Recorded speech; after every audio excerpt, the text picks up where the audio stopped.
Olá a todos, muito obrigado por ter você comigo aqui novamente, seja bem-vindo mais uma vez a mais um vídeo inédito aqui no canal, prazer enorme ter você aqui comigo presente. Bom pessoal, hoje eu gostaria de comentar sobre A Possessão de Deborah Logan, filme de 2014 dirigido e escrito por Adam Robitel.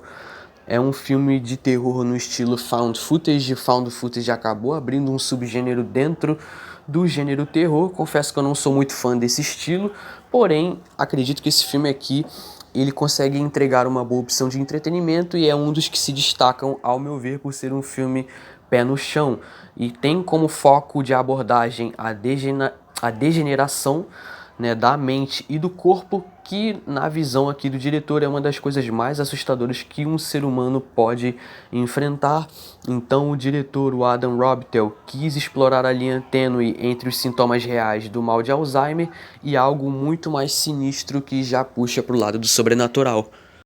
O diretor e sua equipe queriam então abordar uma doença degenerativa de forma respeitosa, evitando a exploração barata. E aí, durante a fase de roteirização desse filme, a equipe estudou minuciosamente a progressão real do mal de Alzheimer, a perda de controle, as alterações de humor, o sonambulismo e o definhamento físico, que são traduzidos, né, para o roteiro como os estágios iniciais do declínio da senhora Logan. E aí, com isso, a equipe optou pelo formato found footage justamente para aumentar a sensação de realismo e claustrofobia também, e para poder causar mais tensão. E a ideia então era justificar as câmeras na casa através de uma equipe de estudantes de medicina, né, liderada pela personagem Mia, interpretada pela Michelle Ang, que estaria gravando uma tese de doutorado.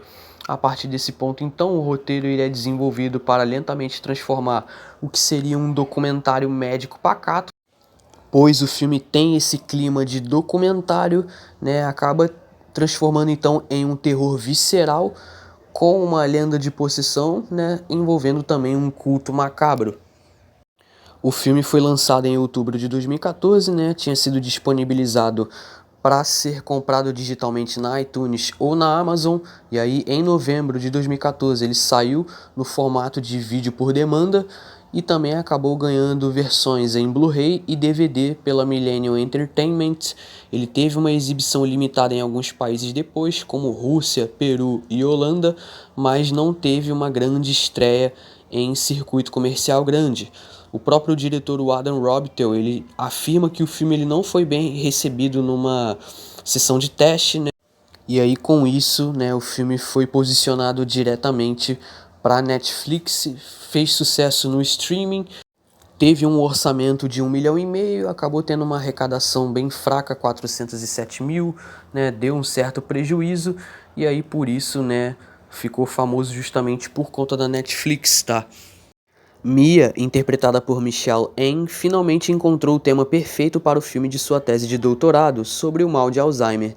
Nos próximos meses, as câmeras irão gravar o cotidiano de uma mãe, Deborah Logan, interpretada por Jill Larson, e sua filha, Sarah, interpretada por Annie Ramsey.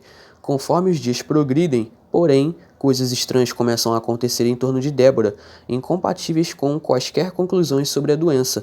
Acaba se tornando então evidente que há algo além do Alzheimer que assumiu o controle da mãe. Pra mim, um dos pontos fortes, tá? Um dos pontos altos desse filme tá na atuação da Jill Larson como Deborah Logan. Ela tá simplesmente espetacular, tá? Pra mim, a atuação dela é o trunfo, é o ponto alto desse filme. Pra mim, ela carrega o filme porque ela consegue passar do Alzheimer real pra algo maligno sem ficar caricato, tá? Você tem também uma premissa inteligente, pois o filme mistura uma doença neurodegenerativa com possessão e isso acaba gerando uma dúvida no espectador se realmente é uma doença ou se aquilo é uma possessão demoníaca. E aí o uso do found footage para gerar essa tensão psicológica, né, é fundamental. E inclusive é um filme pé no chão porque ele apresenta a possessão como algo mais sutil e corporal, o que a torna mais crível.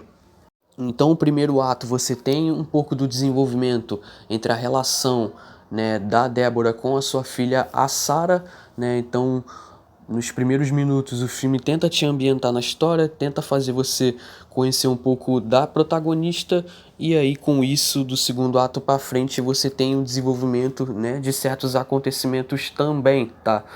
E assim, claro que eu tenho que também destacar os pontos fracos. Pra mim, um dos grandes problemas desse filme tá no terceiro ato, porque pra mim ele vira uma espécie de clichê de culto satânico. O filme perde a sutileza, né, que tinha antes, e aí acaba estragando, melhor dizendo, acaba estragando o clima construído.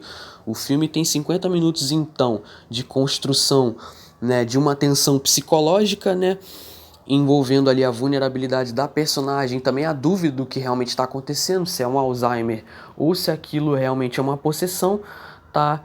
E aí toda aquela construção gradual de uma tensão, né, alinhado também a uma boa ambientação, de forma bem efetiva, estava sendo construído, infelizmente, com o terceiro ato, para mim, o filme ele acaba perdendo força, tá? Uma coisa que eu noto também são os personagens secundários, tá? A equipe de filmagem, né, os cinegrafistas, são genéricos, só servem para catalisar a história, né, como catalisadores da história, só servem ali para registrar então o cotidiano e para registrar ali um pouco, né, dos acontecimentos, né, envoltos a Deborah Logan. E aí, como eu falei, depois de 50 minutos construindo uma tensão realista, né, com aquela trama de Alzheimer versus possessão, né, acaba infelizmente se tornando um filme de culto padrão, né, porque o filme acaba avançando um subplot, né, a narrativa acaba avançando um subplot para mim que foi muito prejudicial, tá, porque algumas coisas vão sendo explicadas e aí o terceiro ato, como falei, ele é muito ruim porque em várias cenas você tem a câmera tremendo, tá? Esse é o ruim do found footage, o lado ruim, né? Várias cenas com a câmera tremida que você não consegue ver exatamente o que está acontecendo. E, e aí, se você não assistiu A Possessão de Deborah Logan, por favor, assista, mas aqui eu vou ter que dar um spoiler, né? Quando o filme avança, né, esse subplot, né, do pediatra da cidade, que era um assassino na década de 80 e morava naquela casa, ele havia feito um ritual, né, de sacrifício com 4 crianças e ele precisava de um quinto sacrifício, então, né, para que o seu trabalho fosse concluído e feito. E aí com isso a gente vai descobrindo então que a Deborah Logan está possuída pelo espírito desse pediatra e ela é forçada a sequestrar uma menina, né, e a tentar concluir esse ritual de uma vez por todas. Para mim, quando o filme avança esse subplot, para mim o filme perde a força, tá? Várias cenas também tá com a câmera tremendo, tá muito ruim. Mas assim, não acho que esses pontos fracos que eu mencionei aqui, eles estraguem a experiência no geral. Pra mim é um filme que eu recomendo, vale a pena ser conferido. Pra mim é um dos melhores de possessão, tá, da década de 2010, tá? Por isso eu vou fechar a Possessão de Deborah Logan com nota 7. Bom, esse seria meu comentário por hoje, tá? É um filme found footage que se sai bem, consegue ser interessante, recomendo para quem tiver interesse. Se gostou, por favor, deixe seu like, comente sua opinião abaixo. Muito obrigado a todos pela paciência e pela atenção. Por hoje é isso, muito obrigado a todos e até a próxima.